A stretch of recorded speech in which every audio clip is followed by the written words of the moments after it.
What is music to make a change? This project believes music is the key to change the world. Music to Make a Change is a series of recitals that invites people to reflect on their lives and question their actions. With our music, we are inviting you to face the situation of the world as it is, so we can all make something about it. With music of living Black and Mexican composers, and with a glimpse of the life and opinion of all the people involved in this series, Music to Make a Change is gonna put a seed of change and a will to fight for all the change in all of us. There are two associations involved in this project, Castle of Our Skins and Racismo MX.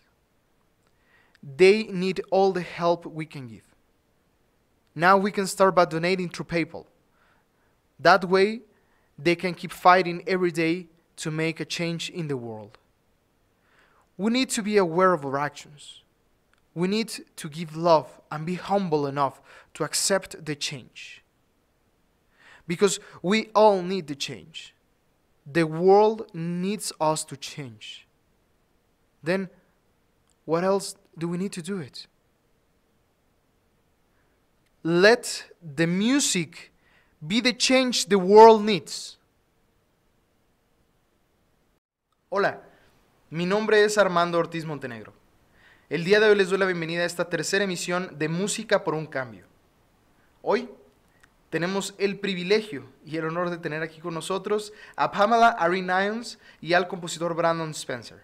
Juntos nos traen una obra que tiene una carga emocional, una carga personal, una carga histórica y una responsabilidad y un honor muy grande que es tener aquí esta obra. Es un spiritual llamado Lord, I Wanna Be a Christian.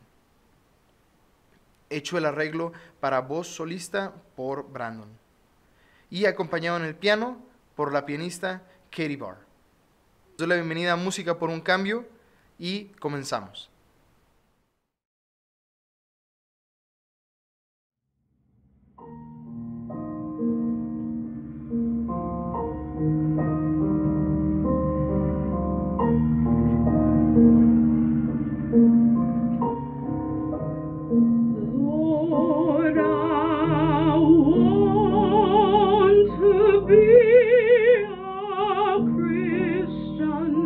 In my heart.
Hi, Pia. How are you?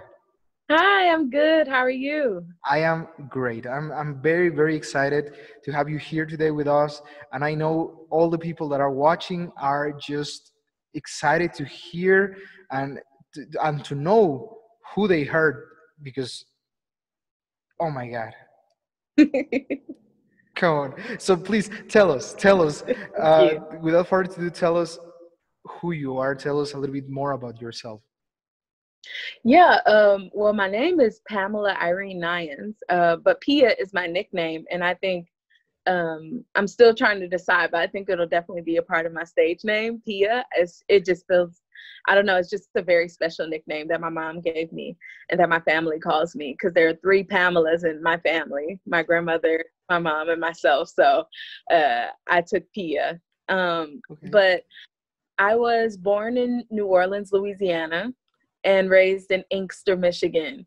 And then from there, I went to Claflin University, and then I went to Loyola University, and now I'm at Boston Conservatory at Berkeley. And I study music at all three institutions. Music.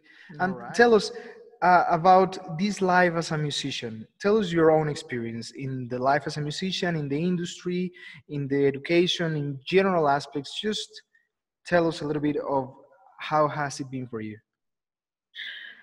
I think it has been challenging, but I really love it. And I often ask myself every year, like, why am I doing this? Because it takes a lot of it takes a lot of dedication and a lot of your energy, a lot of your thoughts, your time. But I think it's worth it because music really, for me, it changed my life and it changed so many lives. And being a performer, I think it is something that is very personal and intimate. It's like, as a singer, it's like, it's my instrument, but it's inside of me, so I have to remind myself that on days where I may not sound my best, that doesn't mean I'm not at my best.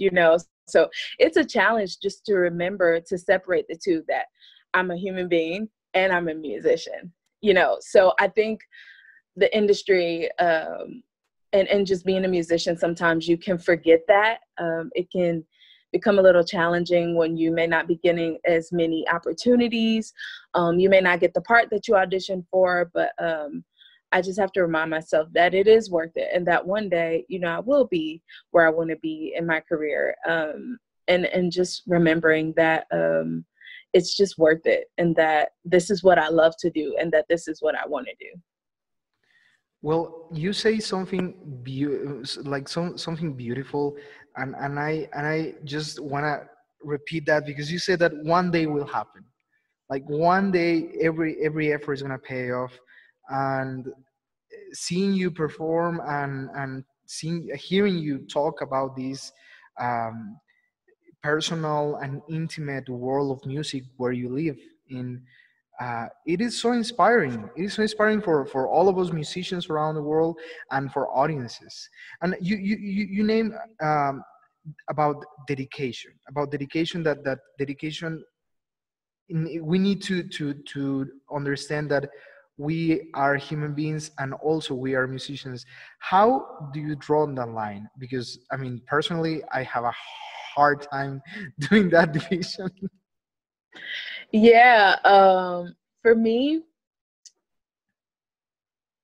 I I take days. I take days where I call them personal days, where I don't do anything involving like the practicing and things like that. And some people would think that's insane because, we as musicians, we practice 24/7 all the time. But for me, I don't function well like that. I have to take a break because when I get up on stage, I want it to be genuine and not something forced. I don't want it to feel like a job.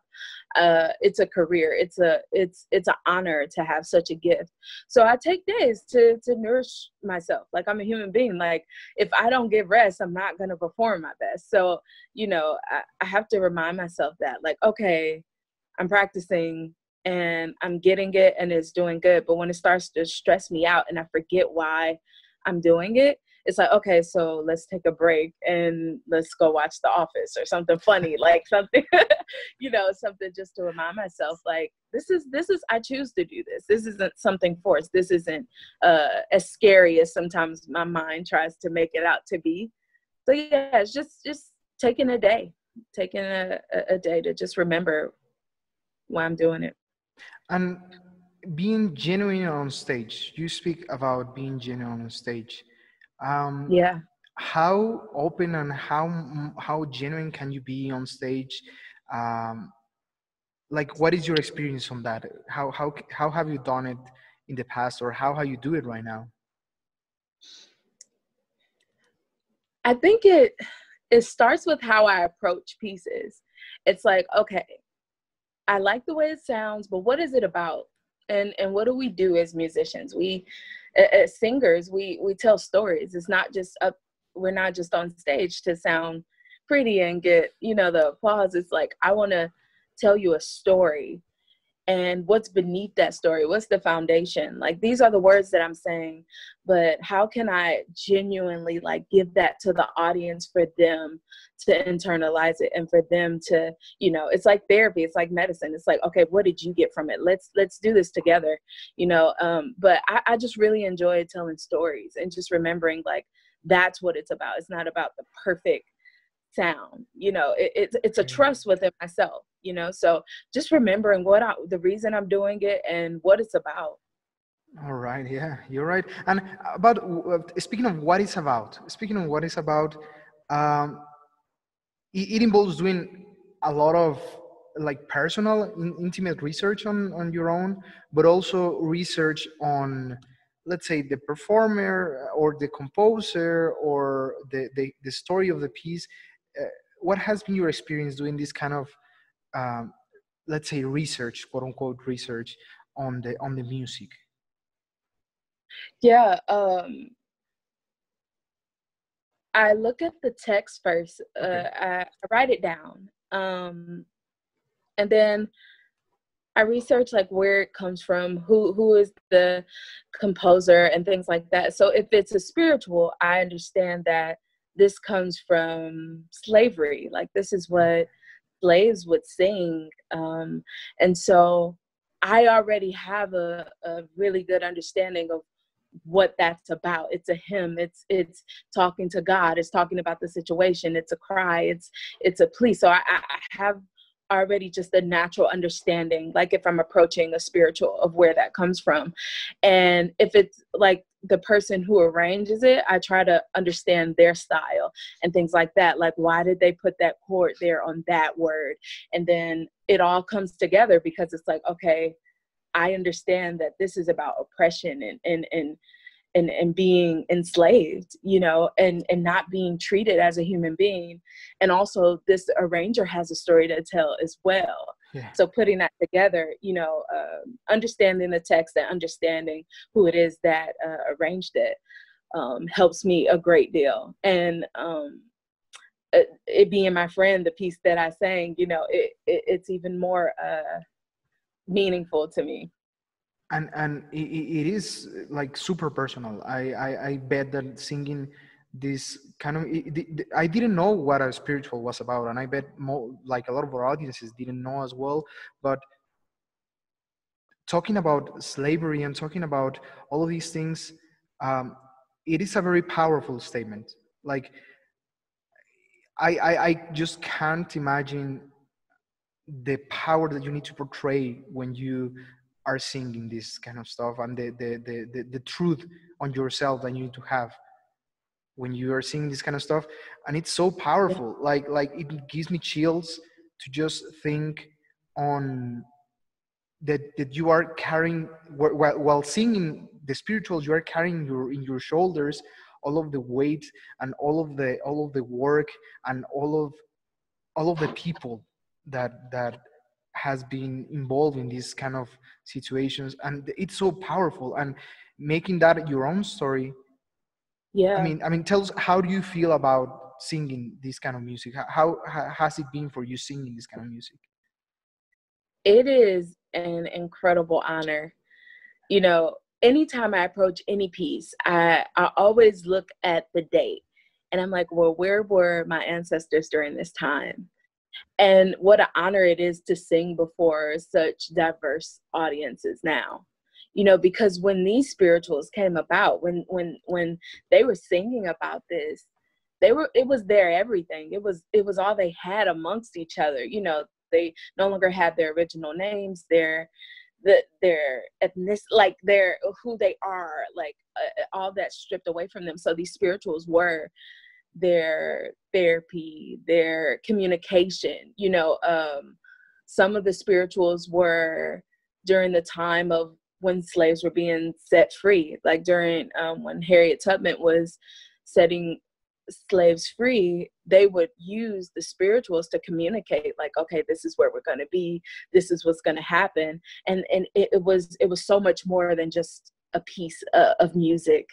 And it was abolitionists that took time to record these from the slaves, like listening to them and writing down what they're talking about in the words like that. So for me to be able to approach a piece and sing it and remember all of that is just the honor.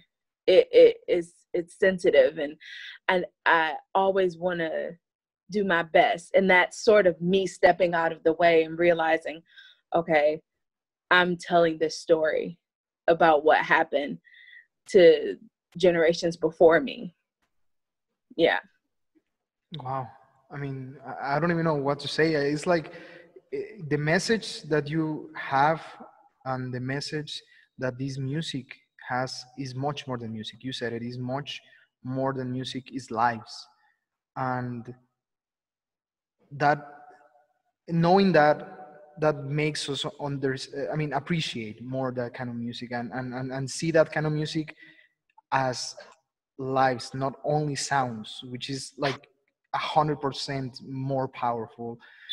Yeah, I mean, I'm just honored. And I've recently, every year I try to go deeper and deeper into the research of, you know, what was really going on. And Lord, I want to be a Christian. Like, what is that even? What is that about?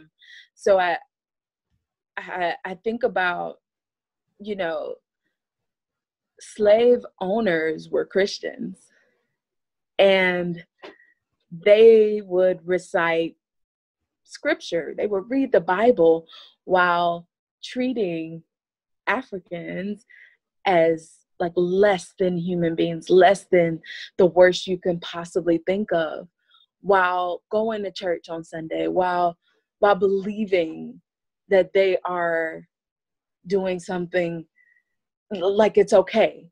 And I think the Lord, I want to be a Christian is about the people who enslaved them, the Africans. They are hypocrites. There's no way you can know God and do such a thing. There's no way you know about Jesus Christ and you are doing something like this. So Lord, I want to be a Christian. In my heart is talking about, if you are real, God, and this love story, that what the Bible is true, then I want to be a Christian in my heart. I don't want to be like this and claim Christianity while being someone totally different.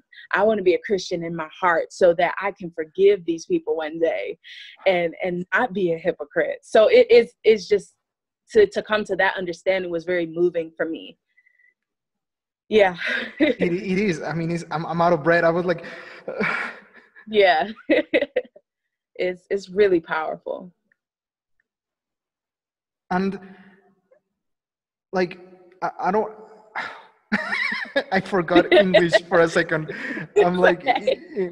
So singing about this, and with all of this in your hands and in your shoulders, in these modern times, in this modern era, how do you translate that message into this world right now? And that was actually why I chose this piece, because I think it is so necessary and so relevant right now. So for me personally, that is my constant prayer. I want to be a Christian in my heart. And there's so many groups of people that are treated less than, and unfortunately by Christians. And I'm talking whether it's Black, brown people, anyone in the LGBTQ plus community, you know, it's like people use Christianity as such a negative thing. And for me, when I say I'm a Christian and I believe in Jesus, I don't want it to be under that same type of mentality. It's like, no, I want to love people as they are. I believe that. I believe in love. I believe that love heals. I believe that love is powerful. And I believe that if God was here walking as a man today, he would be saying the same thing. And that's what I want my heart to be. Like I want to be a Christian in my heart. I want to embrace people and accept them as they are, and that it's okay to be who you are, and you're accepted in your love, and nothing can separate you from the love of God. And so it's just needed. I'm someone that wants to change what people feel when they hear the word Christianity. I'm someone that's for that, meaning Christianity is about love. The Bible is a love story, not hate. And unfortunately, it's used for so many different negative things. But I'm someone that wants it to be known that no, the real God is about love and acceptance, and not ignoring things. Racism is still alive. It is. Yeah. It is. You know, hate is still alive. And I just want to do my part and continue to love and accept people. And I understand, like, it makes me angry what's going on in the world right now. Like, it infuriates me. And I just want to be in a place where I'm not pouring out hate. I don't want to turn into the person that's you know, embedded in hate. I don't want to be that person. I want to be about love and be smart about it and actually see change. So I think it's very relevant, and I want to be a Christian in my heart, and that come out through my actions. A little bit, because your message, it's so true, and your voice plus all of the voices that want to be heard right now, they're just speaking the same language. It's just love. Mm-hmm. And loving people as they are, and being true with yourself and being true with the world, that's, I mean, that's basically the message that we all need to hear. And Yeah, and I mean, that's what God wants. Like, I think people just are trying to be God and trying to be the dictators, when it's like, we were created for relationship and love. Like, that's what it's about. And so music reminds us of that. Music teaches us how to live. That was something I learned at Loyola University from my voice teacher. Music and singing and everything, it teaches us how to be vulnerable and transparent with each other, and just reminding that, you know, love really conquers all. I believe that. It's proven itself over and over in my life. You know, if I were to operate in hate, that I think that it would keep me from what's next in my life, keep me from being my genuine self as a musician, being able to love and not hate music, you know, and that's taking that day to remind myself of that, keeps me in a genuine place, although it is difficult. It is. so, speaking of all of this, and what do you think then it needs to change in the world right now? Let's speak about music, let's speak about Yeah. society, let's speak about people. Like, you can name one more thing. Of course, there's plenty of things that need to change in the world right now. But Yeah. um, what do you think is like most needed right now?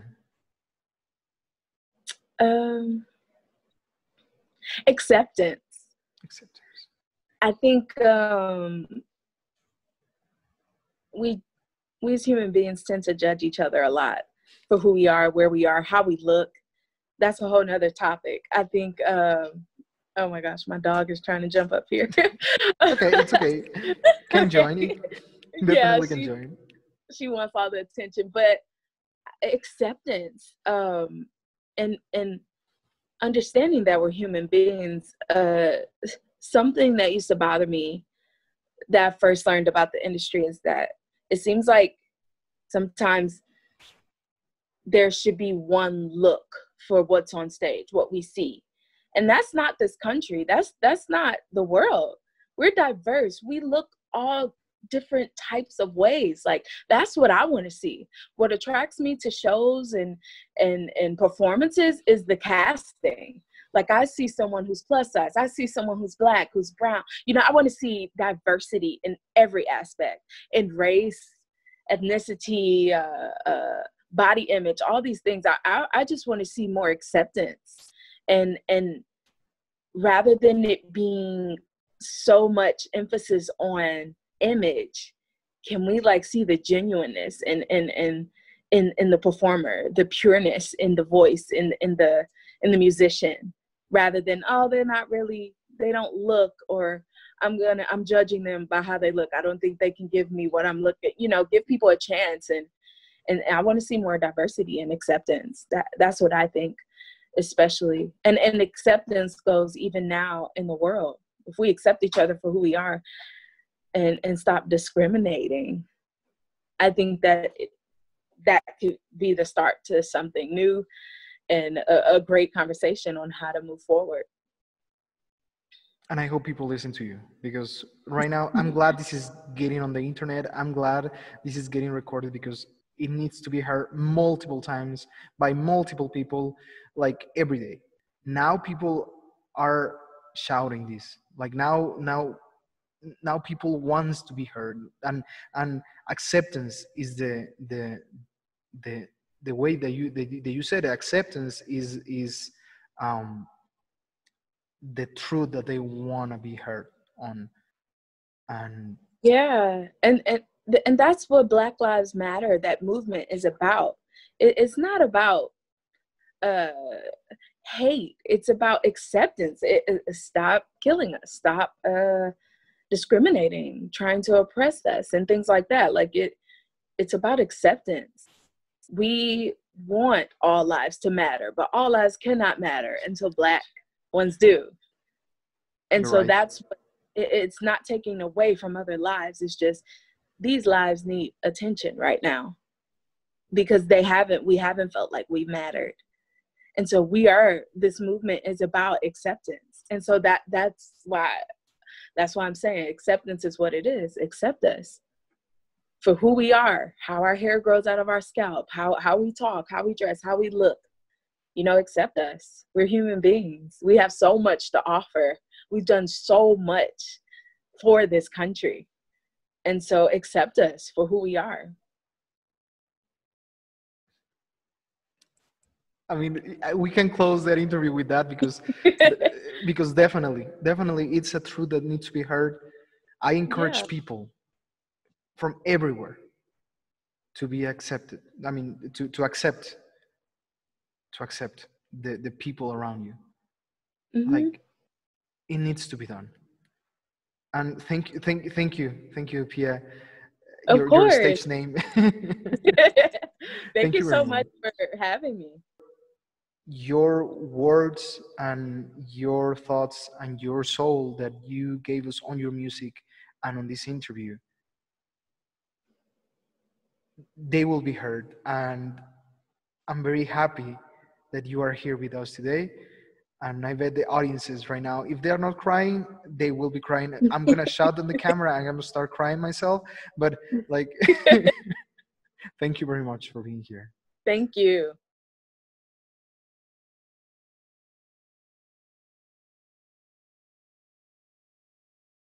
Hi, Brandon. How are you?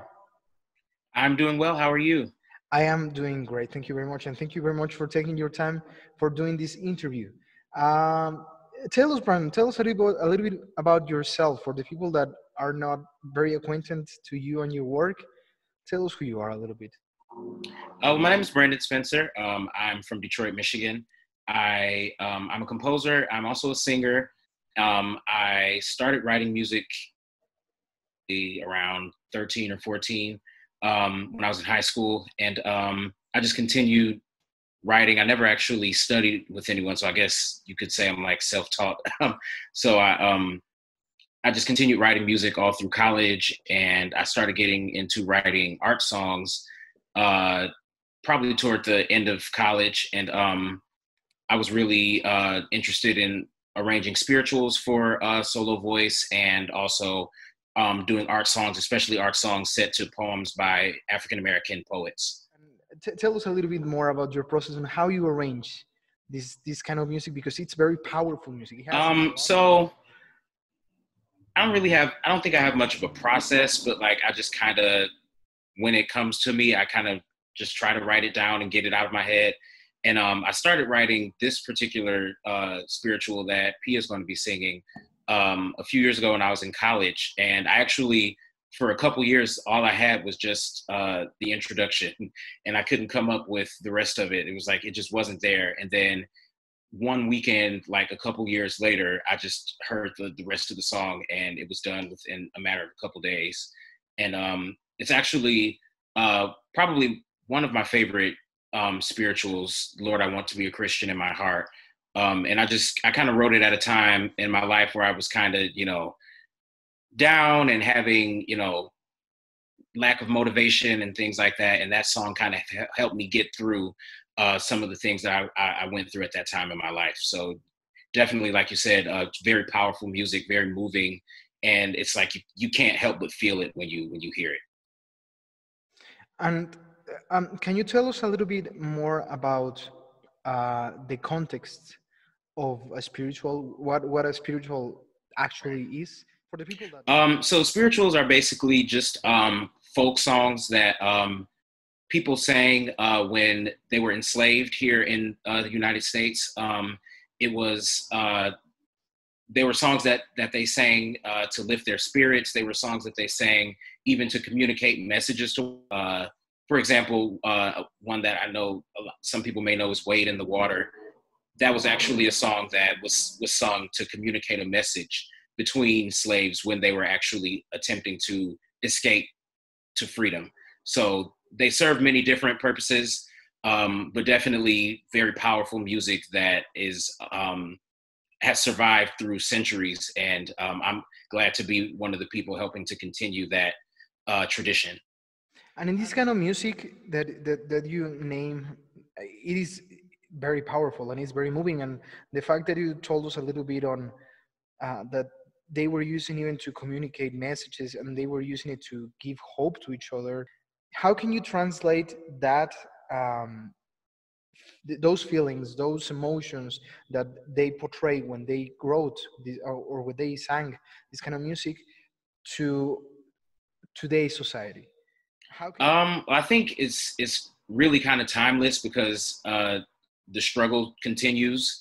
And I think that, like I mentioned when I was saying about how I was arranging the piece, it's just feeling that connection to our ancestors and just the things that they went through, and the fact that we wouldn't be here if it wasn't for the sacrifices that they made and the things that they endured. And I think the reason that music will continue to go from generation to generation is because we're all connected. And I think that this music definitely connects all of us. And I don't see it going anywhere because we need it. And you talk about this connection between music, between your ancestors, between the people around you that needs this kind of music. Can you tell us a little bit more about this connection? How is this connection? How do you feel this connection? How can you express this connection through music? I think that connection is just really, it's just something that you just kind of feel. I feel like anytime any family member or friend, when they pass away, they become an ancestor and they become someone who's watching over you. They become someone who's protecting you even after they've passed on. And I think that one of the things that they left behind are those songs and those melodies and those words that continue to ring today, because that connection is there. And I think that it's something that it's really powerful, because even though we may not have endured the things that they endured, we still feel it because of that just deep connection. And this music definitely helps to keep alive. You're, I mean, I'm just getting speechless because it is such a powerful meaning and it's such a powerful connection that it needs to be addressed. Like obviously I understand that when you hear this kind of music, automatically there is something that pops out of your soul, and it is there. It is there definitely. Um, can you tell us a little bit on this on your own experience, your own life experience as a musician, as a composer? How has it been to live in today's society in your own experience? Well, I guess when it comes to music, it is definitely at times it can be frustrating being a young African American in an industry that isn't really that doesn't where not a lot of people look like us. Being someone coming from the inner city, I grew up in Detroit, Michigan, uh, so I didn't grow up with like a lot of privilege, and being that kind of person, it's sometimes difficult to try to break into the industry of classical music because there just aren't a lot of people who look like you and who relate to the things that you've gone through. And sometimes when people lack empathy, they're not able to understand that struggle. And I think that although it's very rewarding, it is extremely rewarding. I love creating music. I love creating music with all kinds of people. I think that's probably my favorite thing about making music is just the fact that you can reach so many different kinds of people through music. And I think that's really the main thing for me that I take away from all of this is just it just brings people together. And I think that's the most beautiful thing about music. Even like the spiritual, it's something that comes from the African American tradition, but it can still bring people of all races and from all places together. So I think that's just that universal language that people say that music is. A truly universal language, definitely, definitely. I agree with you 100%. And you said very interesting things right now. You talk about empathy and you talk about connection. Right. So how do you, I mean, what do you think the society, we as a society, need to do in order to start to take in this lack of empathy and bring it to the part of being sympathetic? I mean, to the part of embracing, as you said, all kinds of races, all kinds of people from wherever you are, from wherever your ethnicity is, and that kind of thing. What do you think the society needs to do in order to bring this, that is the current state of music and the industry, to the other side? I think it's really important to listen to one another, and instead of listening to respond or listening to say something in response, to just actually take in what a person is saying. And even if you can't necessarily relate to it, but you can at least find empathy within yourself to understand where that person is coming from. And I think that's just what, in general, as a society, a lot of times we just lack that sense of just listening to one another and um, not always needing to respond and not always needing to tear someone down just because their experience might be different from yours, to just allow people to experience life the way that they've experienced it and to listen to those experiences and just never discount what a person experiences just because it might be different from yours. I mean, no one can ever would have said it better. You're completely right. It's all about listening. It's. I mean, it's just. Can you believe it's just such a simple concept? Just okay. Yeah. Just listen. Just like that, because there's plenty of people that has a story, plenty of people that needs to say something, and that's. I mean, that's part of what we are here, because we are here to listen. We're here to listen, and I'm very happy that you are here with all the openness to talk and give us all of these, um, let's say, life lessons. I don't know if I because it is a life lesson. You know, it is a life as simple as it can be seen. It is a life lesson, and before we continue, I need to thank you because it is very important and people need to listen. Like people need to listen that they need to listen. Like, you know, in today's society, let's say, because we're talking a little bit on the music industry, we're talking about the music part, we're talking about your experience as a composer. Let's say in today's society, I know today's society, we have been facing terrible situations lately, and these terrible situations have um, reached us all in a different way. What do you have to say about today's society, and what is your opinion?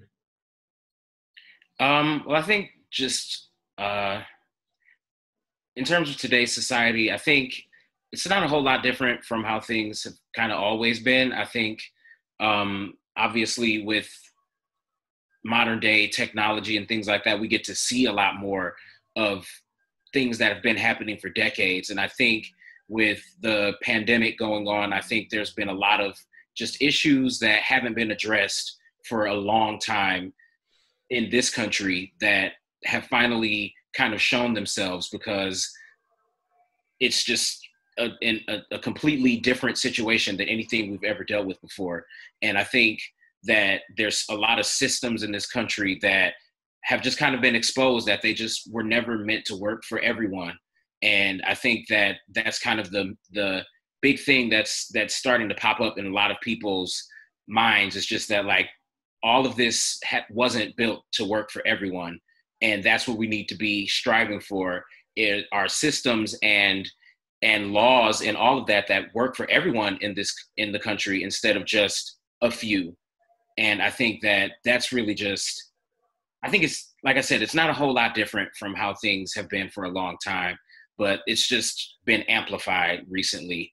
And I mean, I think it's a good thing that it's been amplified, because a lot of people who may not have really paid much attention before, who have been privileged enough to not really pay attention to a lot of the struggles that other people are dealing with, a lot of them are actually starting to really pay attention. And like I said earlier, listening, and not always needing to be the one speaking, but actually listening and learning. And I think that's a lot of what's happening a lot in today's society as well, to look at it more from a positive way. I think a lot of people are starting to learn about things that they may not have really realized before. And I think it's definitely a great thing going forward. And I hope that this sort of spirit that has started to come over people, of fighting for other people who may not be as fortunate as they are, I hope that that's something that can continue even beyond this year. And yeah. Well, I hope to. I hope to, because you're right. Uh, I can speak for myself when I say that there's been a lot of issues that I was not aware of, as many people were, as you said, privileged enough to not be aware of those issues. And now, as you said, now it's there. Now you can't hide from from things. Like, there's no point on hiding. There's no point of neglecting what is out there, what is actually the reality of the world. And as you said, like, there's people that needs to be heard. Now they are shouting, and there's people that needs to listen and learn. Yeah. And I think that's the biggest lesson that today, I mean, people need to, I don't know, put a tattoo on their foreheads, you know, listen and learn, like that. I don't know. Yeah, definitely. I think that's really, really just what it's all about, is just always being open to listening and learning something you may not have known before. And just because you may not have known it before doesn't mean that it didn't happen or it didn't exist.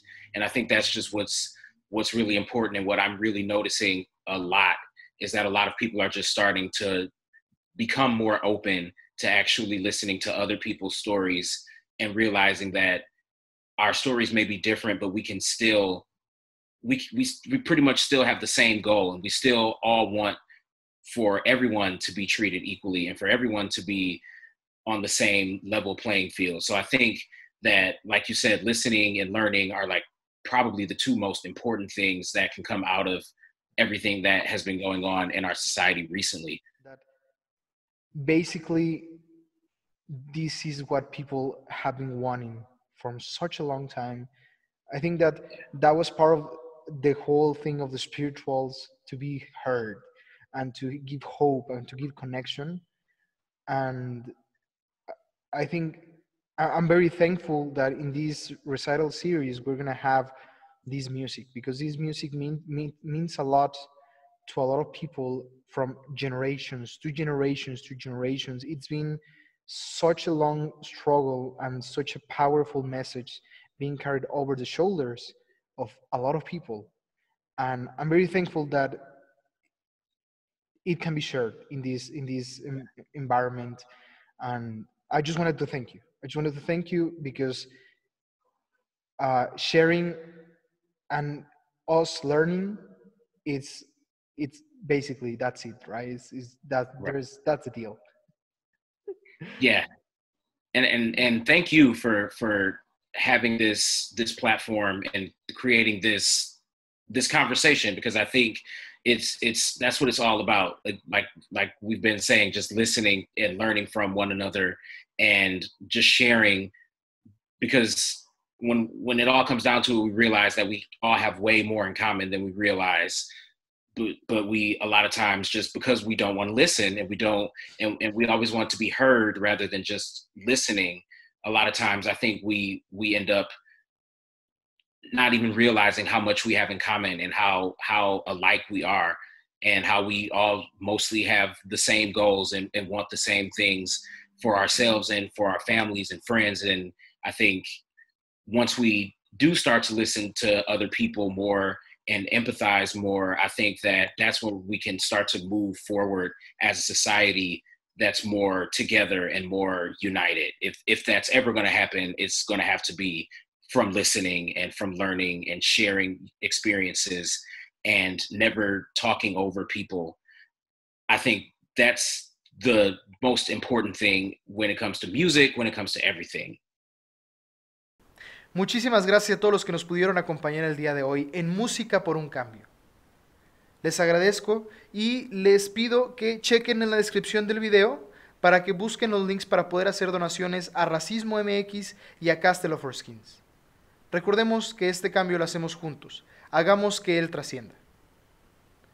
Los invito el día de mañana a ver esta segunda parte de la participación de Pamela, interpretando la obra Te digo adiós, del compositor Ángel Quetzalcóatl, así como la entrevista con Ángel para ver qué nos tiene que decir. Gracias a todos ustedes por hacer posible este cambio.